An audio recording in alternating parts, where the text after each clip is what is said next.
disuruh bungkus, disuruh ini, gitu. Pokoknya kalau masalah pinter-pinteran, yang paling pinter harus ownernya. Bila perlu, kalau ownernya cantik, tidak ada, boleh karyawan lebih cantik dari ownernya. Yang ganteng pun begitu. Tidak boleh ada karyawan lebih ganteng dari ownernya. So, owner adalah tokoh sentral yang seolah-olah tidak bisa tergantikan. Maha paling pintar, paling bisa, paling ini. Maka tunjukkan saya satu korporasi di dunia ini yang diurus oleh satu orang. Will never, ever. Tidak akan pernah ada korporasi yang diurus sendiri dan kemudian jadi besar. Oke? Sebab pertama, pertanyaan saya sekarang adalah, adakah karyawan teman-teman yang lebih pintar daripada teman-teman? Oke? Ada nggak karyawan yang lebih ahli, lebih berpengalaman dari teman-teman semuanya? Kalau tidak, berarti bisnis kita akan tetap menjadi bisnis dan tidak pernah akan bertransformasi menjadi korporasi. Syaratnya bisnis kita menjadi besar, menjadi korporasi adalah ada orang-orang ahli yang di bidangnya itu lebih dahsyat, lebih pintar daripada kita. Orang keuangan harus lebih pintar daripada kita dalam hal financial engineering, ya, dalam hal financial administration, dalam hal business administration segala macam. Ini harus lebih hebat daripada kita. Yang kedua, dalam hal operation, systemizing, kemudian mensistemasi bisnis, kemudian mengkolaborasikan antara teknologi dengan sumber daya yang ada dan seterusnya termasuk di dalamnya SOP, bagaimana menjalankan SOP, menilai efektivitas dijalankannya SOP dan seterusnya. Ini harus ada orang yang lebih hebat dari kita. Ya. Kenapa teman-teman? Karena jika kita kok pengen menjadi spesialis di bidang-bidang itu, kita bukan pengusaha. Pengusaha tidak ada yang bisa menjadi spesialis karena dia generalis. Dia generalis harus tahu semuanya, tidak bisa, tapi tidak bisa menguasai satu bidang. Paham? Siap bayar orang lebih mahal daripada gaji teman-teman semuanya? Siap. Siap? Siap. Mulai ragu. Saya kasih tahu, saya pernah menggaji orang yang gajinya itu lebih 2 kali lipat lebih besar daripada saya. Nah, saya hanya sampaikan bahwa saya butuh uang 38 miliar untuk menyelesaikan hotel. Dengan resources yang ada sekarang, gimana Anda bisa membuat kita punya uang 38 miliar? Kayak gitu aja. Dia presentasikan begini. Masuk akal, oke, deal. Setahun kita dapat investor. Ya. Terus kemudian kita mendapat raising fund lagi di 2020, kita raising fund lagi melalui corporate exit di 2021. Saya bayar orang 2 kali lipat lebih besar daripada gaji saya, tapi dia menghasilkan hampir 90 miliar untuk saya. Kira-kira kita mau nggak gaji orang begitu? Nah, problemnya adalah mau nggak orang begitu kerja untuk Anda? Kan begitu. Problemnya adalah mau nggak orang dengan kualifikasi seperti itu kerja untuk kita? Ya, supaya kita menarik atau atraktif untuk teman-teman yang punya kualifikasi yang tinggi dan segala macam itu, kita nggak bisa membranding diri kita sebagai UMKM. Nantinya teman-teman harus berbadan hukum minimal PT. Sekarang yang sudah berbentuk PT angkat tangan. 1, 2, 3, 4, 5. Nah, udah. Biasalah orang Indonesia, ya dulu ada yang maju enggak? Oke. Karena kalau seandainya berbentuk itu nanti. Tapi saya ingin sampaikan bahwa teman-teman, bisnis kita ini nggak akan bisa bertransformasi menjadi korporasi kalau kita adalah satu-satunya orang yang paling sebenarnya di bisnis kita sendiri.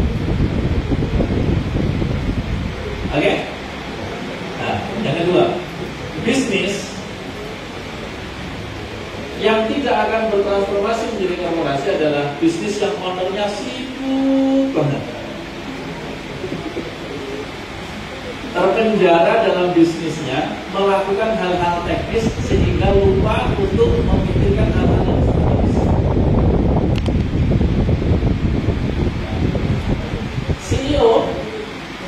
CEO itu tugasnya adalah mencari sumber revenue, kemudian menempatkan orang untuk mengoptimalkan revenue itu. Nih, sumber revenue atau sales sama pilih orang-orang. Sumber revenue itu adalah hal-hal strategis yang tidak bisa kita pikirkan jika kita terlampau sibuk dengan hal-hal teknis yang ada di bisnis kita. Kita belanja, kita ini, kita sampai malam terus gitu. Maka kita harus tahu prinsip-prinsip delegatif atau delegasi yang harus kita punya. Owner hanya boleh terlibat maksimal 20% dalam hal-hal teknis. 80% harus hal-hal strategis.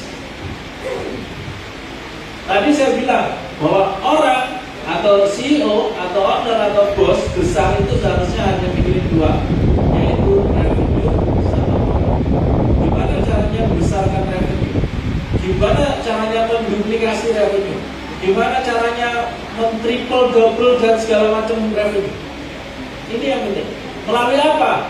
Melalui kemitraan, melalui circle yang berbeda, melalui saluran distribusi yang lebih luas dan seterusnya. Bayangkan kalau seandainya ini dipikirkan oleh orang yang terlibat dalam hal teknis di operasional bisnisnya lebih dari 50%, nggak akan bisa tercapai. Oke, jadi mulailah untuk mendelegasikan hal-hal teknis, kesibukan-kesibukan yang memakan waktu teman-teman banyak. Ambil 20%-nya saja, 80%-nya kasih ke orang. Yang kedua, tadi saya katakan, pilih orang. Kalau umpamanya ini, saya sudah ketemu, oke, saya bisa melebarkan atau memperbesar potensi revenue saya dengan mengakuisisi hotel, gitu.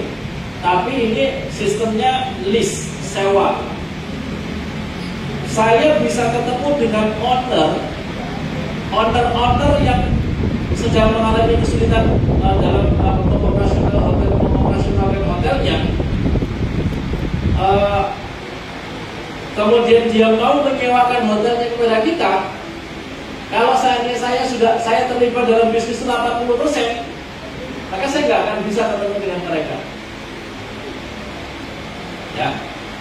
Nah, kedua, ketika kita semakin banyak ingin menduplikasi, saya tidak bisa lakukan itu sendiri. Maka saya harus cari orang khusus untuk mencari leads hotel yang hotelnya mau kita sewa. Saya cari business development manager atau director atau vice president. Kemudian yang kedua, ini ada leads, ada potensi revenue karena saya di pelatihan. Ada potensi revenue dari pelatihan baru secara hybrid atau online. Saya tahu ini ada potensi revenue-nya, saya tahu bisnis modelnya karena saya ulik, saya dalami, saya pelajari, saya riset. Udah ketemu nih, ini bisa menghasilkan sekian. Tapi saya nggak akan mungkin bisa melakukan itu semuanya, maka saya cari orang untuk leading project ini. Jadi ingat ya, tugasnya CEO itu adalah menemukan sumber revenue dan menemukan orang yang cocok untuk melakukan itu.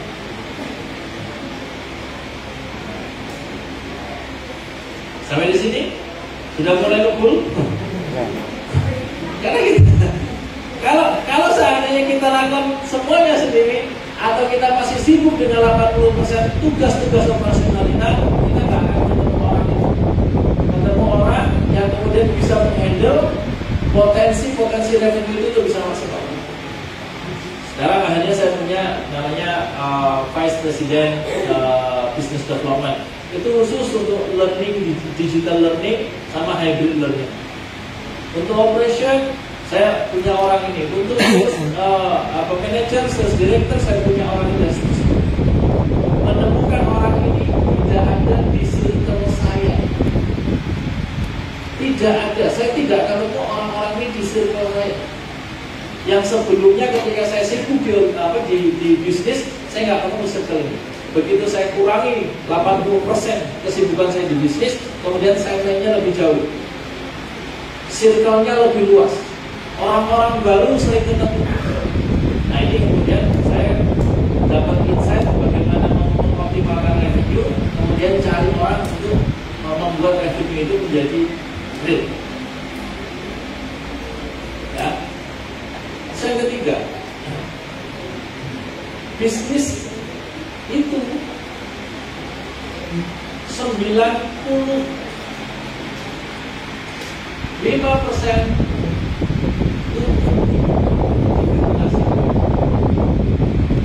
siapa yang ingin bisnis kita ini, yang sekarang sedang kita jalankan ini, terus berproduksi, terus berjalan dan membawa manfaat untuk orang-orang jauh setelah kita. Nah, maka kalau seandainya cara-caranya masih begini, 95% bisnis yang kita jalankan itu akan tutup di generasi. Maka kita harus mengubah mindset kita. Saya ini mantu dari seorang, saya bisa dikatakan bos tapioka, pengusaha bisnis tapioka. Saya tidak akan katakan pengusaha bisnis tapioka. Kemudian beliau punya pabrik banyak. Produksi satu pabrik itu bisa 7.000 ton singkong. Satu pabrik bisa giving 7.000 ton singkong. Saya membayangkan singkong itu dari mana aja. Nah ini ada belasan pabrik, satu pabriknya bisa 7.000 ton. Saya bayangkan. Tiba-tiba Allah berkehendak beliau sakit. Di bulan pertama 5 pabrik itu setahun selesai semua. Kenapa? Karena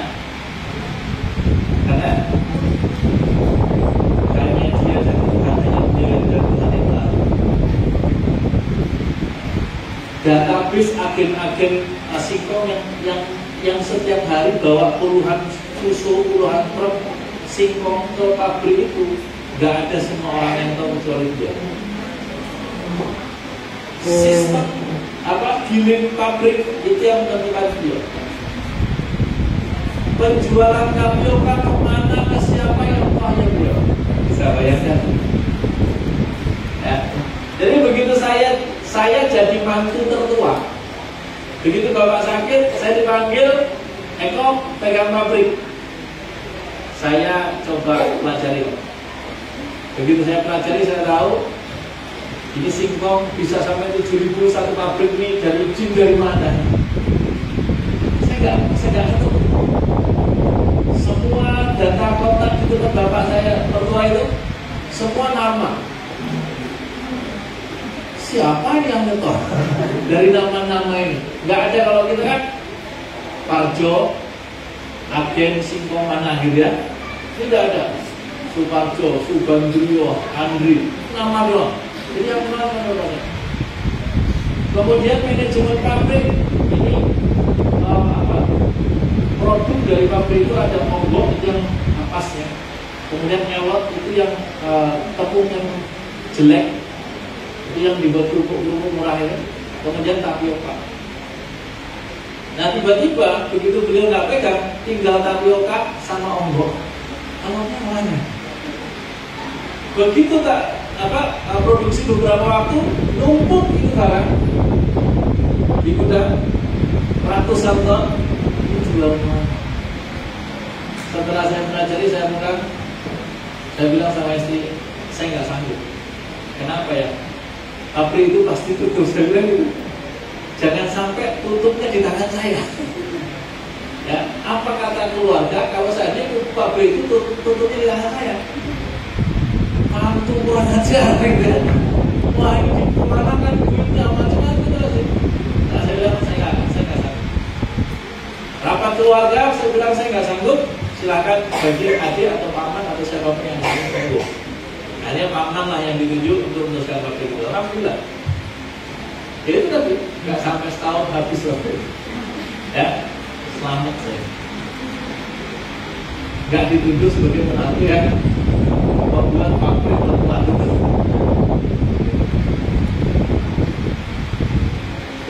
Itu contoh kecil. Padahal beliau itu termasuk orang kaya. Orang kaya lah. Tapi di generasi kedua harus langsung tutup. Bayangkan kalau bisnis teman-teman ini besok teman-teman sakit dan tidak bisa ngapa-ngapain atau tinggal dunia. Ya. Nah, kira-kira bisnis ini jalan atau enggak? Kalau kira-kira nggak jalan, berarti ya sudah tutup aja dari sekarang. Bukan, bukan begitu. Ayo kita transformasikan menjadi korporasi. Nah, sebaliknya korporasi itu adalah tidak ada lagi the one man show system. The one man show system itu nggak ada. Eko ada nggak ada di IGI Indonesia sekarang ini, bisnis tetap jalan. Besok saya resign atau saya meninggal dunia, IGI tetap jalan. Karena sekarang keterlibatan saya di IGI itu hanya kurang lebih.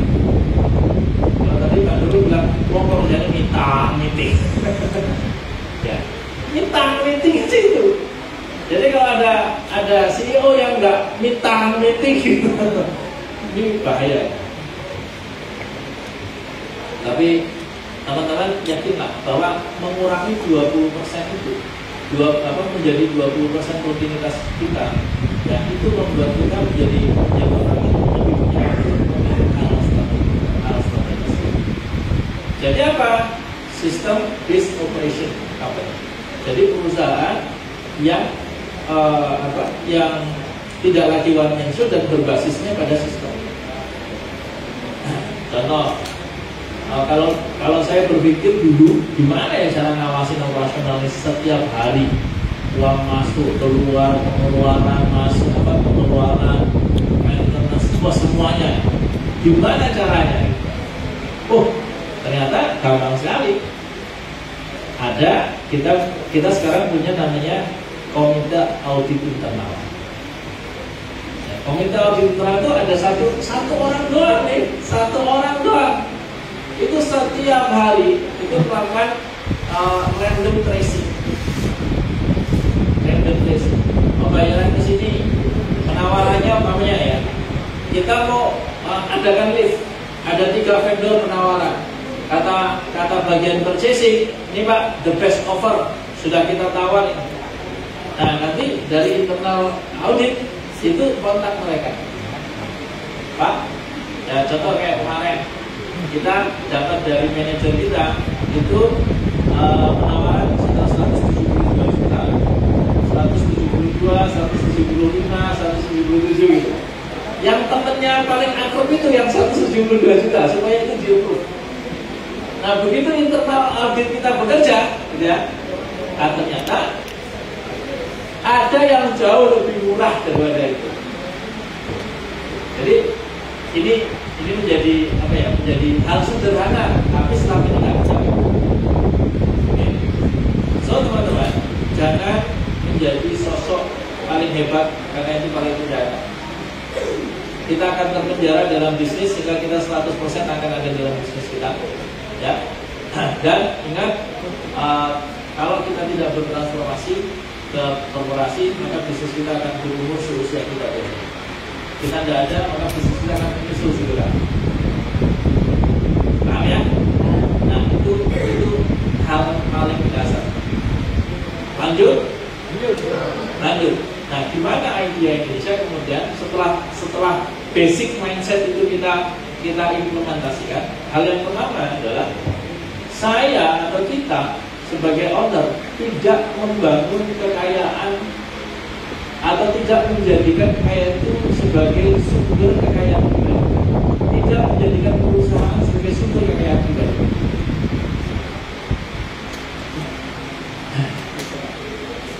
Gini.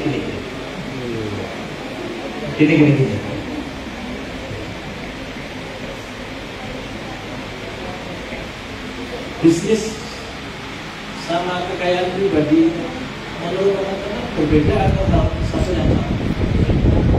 Nah, itu bisnisnya apa, Pak? Oh, begini. Oke. Sudah beda antara pribadi dengan bisnis. Ya, keuangannya.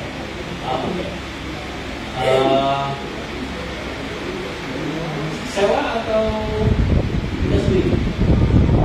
Ya. Apa produksinya pilih sendiri atau pilih perusahaan? Sertifikatnya atas nama perusahaan? Atas nama. Itu berarti masih belum. Ya. Ini dulu. Jadi, ayo Om Zaldi, bangun sendiri.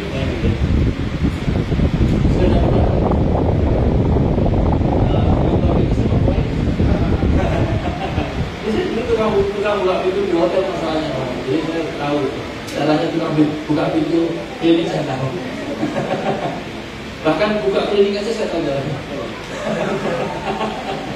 Oke, Om Zaldi itu buka klinik. Klinik ini seolah-olah gitu ya, dia beroperasi sudah dipisah dari Om Zaldi, tapi sertifikat tanahnya masih atas nama Om Zaldi atau istri. Nah, ini berarti yang kaya itu adalah Om Zaldi, bukan perusahaan. Nah, saya itu untuk merasa supaya saya merasa tidak kaya, ya, semua aset yang saya beli dari bisnis itu saya pisahkan. Kemudian saya pisahkan, akhirnya terus saya balik nama semuanya ke perusahaan. Supaya saya tahu bahwa saya ini miskin. Yang kaya adalah harus perusahaan.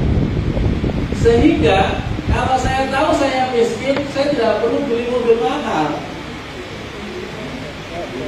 Saya tidak perlu konsumsi yang berlebih, gitu. Tapi kalau seandainya itu masih menjadi kekayaan pribadi, kita akan merasa kaya.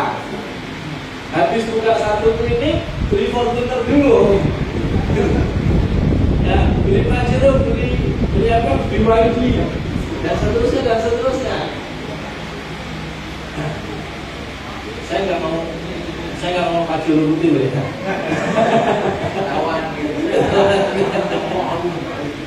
Nah, maka kemudian saya balik nama. Saya ini makan gaji.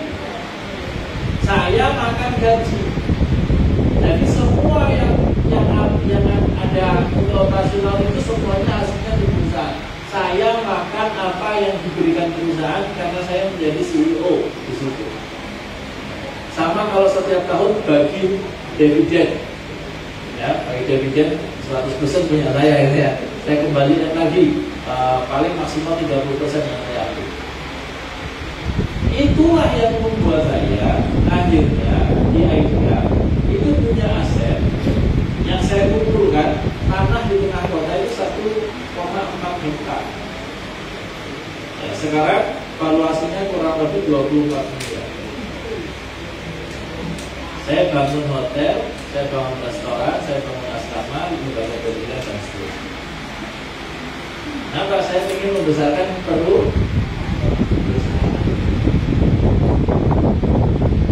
Jadi tidak membangun kekayaan Begitu saya bangun perusahaan, ya, banyak orang di metro, di kota kecil saya, yang kata Mbak Nurul lebih sepi daripada Pura. Ya, dari waktu kita makan sop saudara siapa itu yang di sop? Kasihan itu. Lama-lama habis tuh saudara.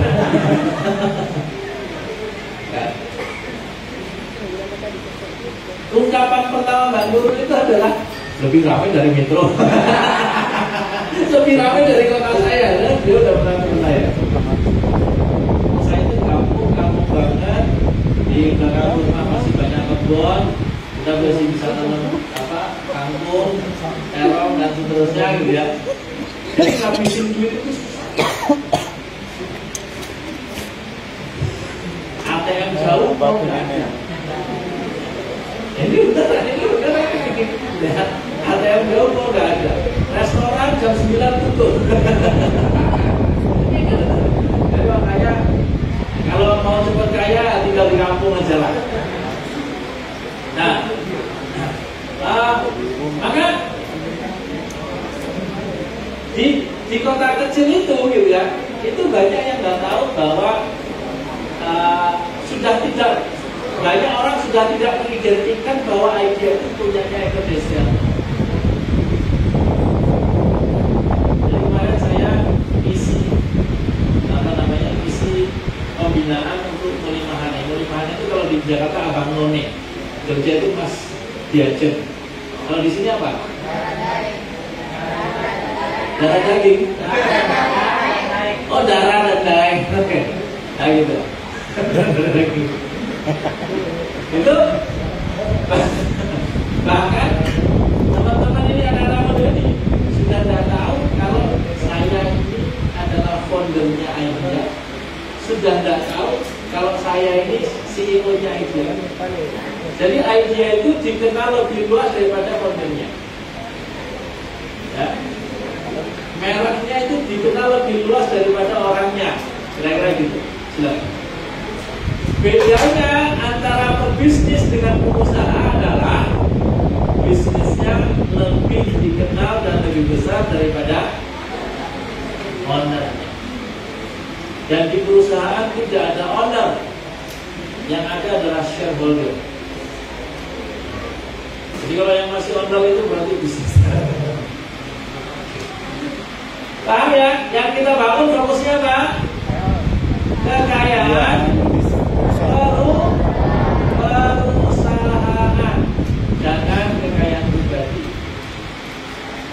Saya itu 6 tahun pertama bangun IDEA Indonesia, meskipun sudah siswanya peserta programnya 500, masing-masing anak bayar 20 juta, ya.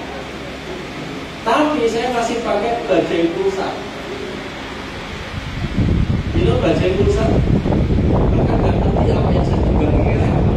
Itu motor laki-laki paling murah, mereknya Bajaj ya, dari India.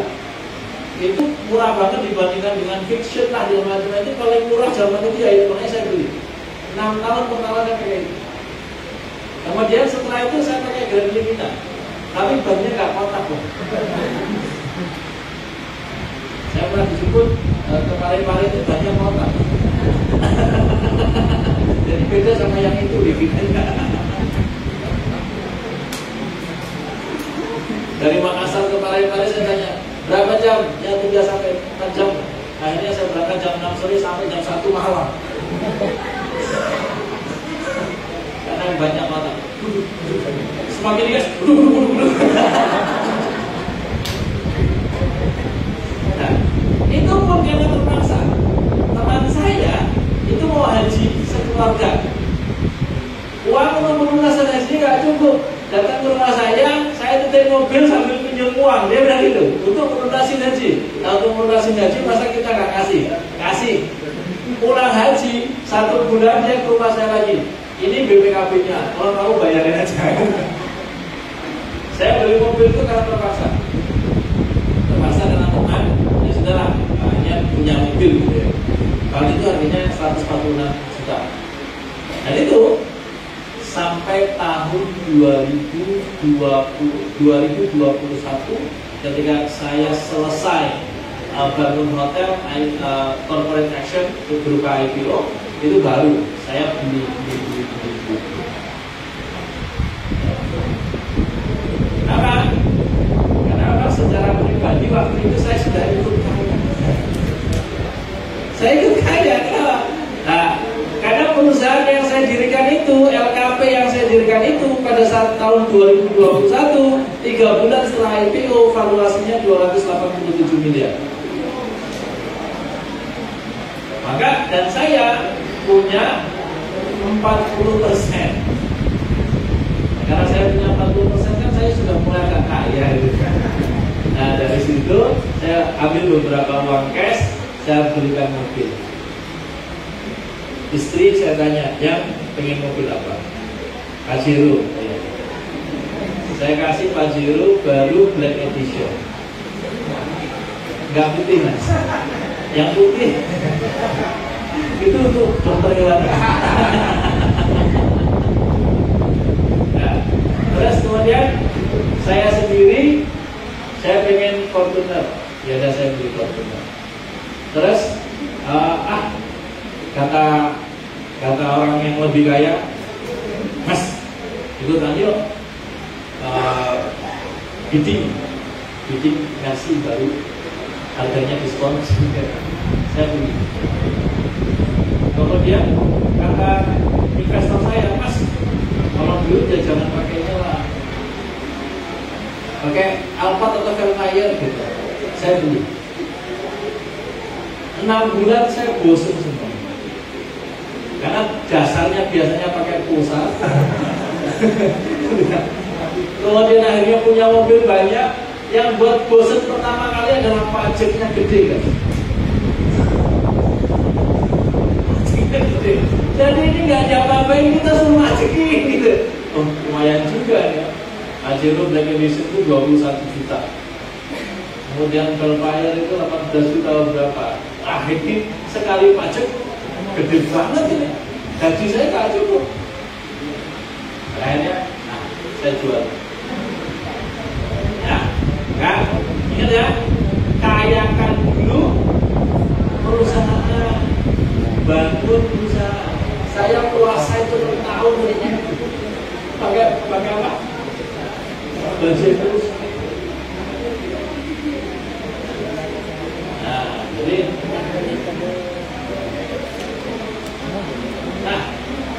setelah kita sudah perusahaan kaya, ya, halo, tidak ada perusahaan besar yang dikelola dan dimiliki sendiri. Jadi berpartnerlah.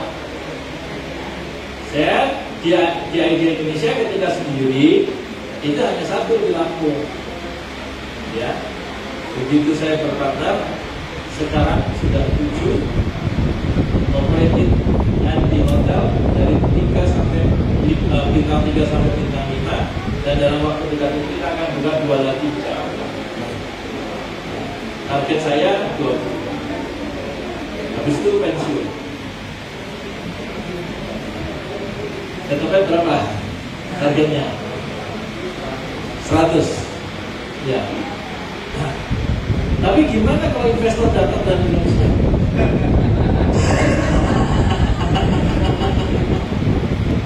Oke. Ini guyonan kita ini, Mas Juno Bandrul ini didekati investor dengan ratusan miliar uangnya, mau diinvest tapi belum waktunya kata dia. Itu adalah kata-kata untuk menutupi belum siap. Oke, jadi teman-teman berkolaborasi. Ya, jadi circle-nya diluaskan. Saya kemarin baru ketemu dengan BPKH, diundang BPKH, Badan Pengelola Keuangan Haji. Teman-teman tahu berapa uang yang dikelola BPKH? Jadi teman-teman Sulawesi Selatan ini kalau daftar haji tahun ini berangkatnya tahun berapa? 40 tahun. di Metro di Lampung itu 27 tahun. Uang yang sudah dibayarkan itu nggak dipakai selama 40 tahun. Uang itu numpuk gitu ya, paling banyak dari Sulawesi Selatan. Sekarang uang kelolaan BPKH itu 273 triliun. Kalah. Dan mereka tolong carikan saya bisnis yang uang ini bisa masuk ke sana dan dikelola. TDA mau dikasih 5 triliun di 100 bisnis. Berarti berapa tuh satu lainnya? Satu bisnisnya dikasih berapa? 50 M. Ya?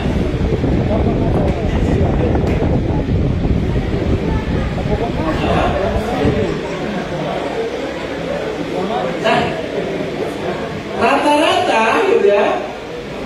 Ini saya bawa beberapa pebisnis hebat kemarin waktu saya ajak ke BPKH, BOD yang bisnisnya saya anggap besar-besar. Itu begitu gimana? Bisnisku siap nggak nyerap ini? Nggak sanggup mas. Aku paling butuh 1-2 miliar aja. Ya, oh nggak sanggup sih. Jadi ternyata 55.000 anggota TDA ini, ya, itu kalau dikasih Pak, kasih 50 miliar, itu masih bingung.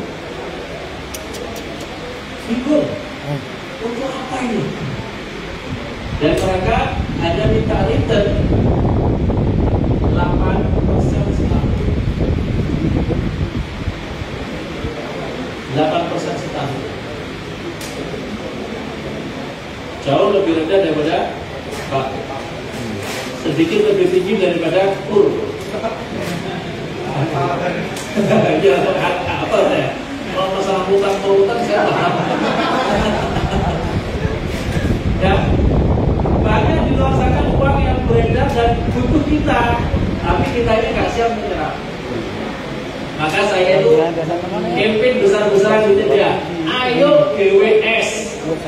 GWS ini membuat teman-teman punya jalan untuk menjadi korporasi itu jauh lebih cepat. GWS. Supaya bisa terima kalau banyak ada orang punya uang 10 miliar, 20 miliar, 30 miliar, kita tahu caranya gimana kita pakainya. Gimana caranya untuk mengembangkan bisnis kita dan seterusnya.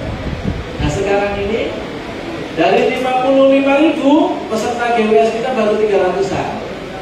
Ya. Plus CWS ya 300, yang 400-an lah kira-kira. Bayangkan ya. Dari 400 ini yang saya ajak, saya tanya, sanggup gak nyerap 50 miliar? Gak sanggup. 50 miliar dengan nilai 8% setahun, gak sanggup. Ya, jadi ini penting. Nah, maka saya ingin sampaikan ke teman-teman semuanya. Di luar sana banyak uang beredar, tapi mereka tidak mau menitipkan uangnya di bisnis UMKM. Mereka maunya dititipkan uangnya di korporasi. Maka bertransformasi lagi korporasi. Kemudian bermitra. Ya. Ini yang membuat kita bisa menjadi besar. Terakhir, teman-teman, Indonesia ini akan sejahtera masyarakatnya, rakyatnya, kalau 4%-nya jadi pengusaha korporasi. Pengusaha korporasi itu minimal punya aset minimal 50 miliar, omset 50 miliar, kemudian karyawan minimal 100. Nih, kalau seandainya kita punya omset dan aset sebesar itu untuk gaji 100 orang, itu mudah sekali. Dan gajinya itu UMR ya. Angkat-angkat di sini yang karyawannya sudah digaji UMR semuanya. Ini adalah pengusaha yang tidak mensejahterakan bangsa. Ya, bangsa kita ini hanya perlu 4% pengusaha korporasi. Halo. Pengusaha yang korporasi itu punya aset minimal 50 miliar, omset 50 miliar, kurang lebih ya, kemudian karyawan 200 semua digaji UMR. kesejahteraan kesehatan, apa namanya, BPJS. Kemudian ditambah lagi dengan apa lagi? Ya, kesehatan tenaga kerjaan harus semuanya itu dilengkapi. Kemudian mereka punya dana pensiun segala macam. Nah, kita UMKM ini atau yang membranding diri sebagai UMKM gitu ya, dan mempertahankan status itu. Dengan mempertahankan status itu kita dapat pembinaan dari Pemda. Ya, itu maka itu kita tidak termasuk yang 4% tadi. UMKM di Indonesia ini jumlahnya sekarang sudah 90 juta, tapi masih berlaku lebih 50% lebih masih menjadi self-employed. Dikerjakan sendiri, dia belanja sendiri, dia goreng sendiri, dia dagang sendiri, semuanya gitu. Masih self-employed. Sisanya itu mikro, sisanya lagi kecil. Yang korporasi sekarang jumlahnya berapa? 0,2%. Dari 290 juta orang itu 0,2% yang korporasi. Berarti berapa tuh? Berapa perusahaan 0,2% dikali 290 juta? Berapa tuh kan? 0,2 kali 290 berapa? Berapa? Halo, berapa? 300? Oke. Dan teman-teman tahu yang listing di Bursa Efek Indonesia hanya 850 perusahaan. Salah satunya IG Indonesia.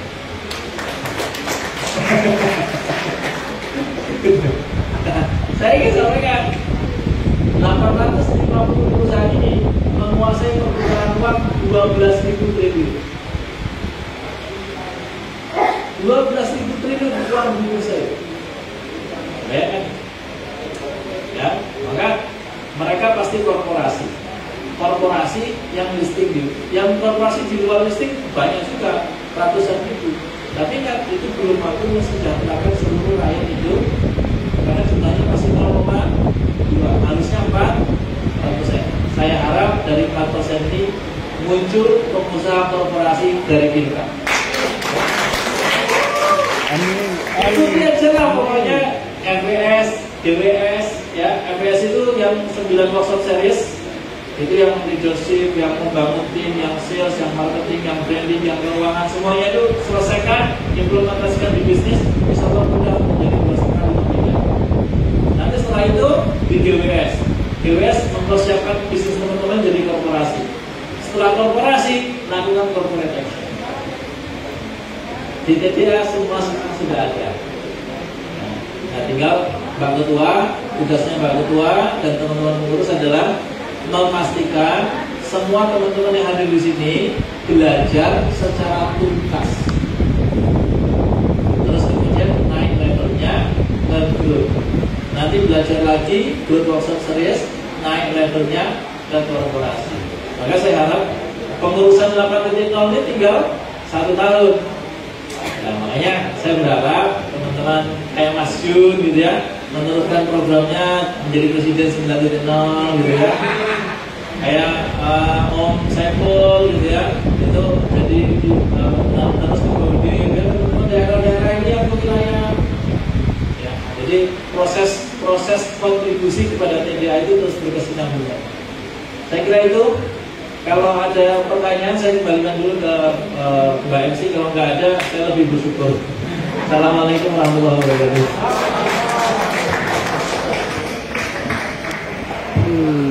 Luar biasa. Oke, insight yang sangat penuh daging.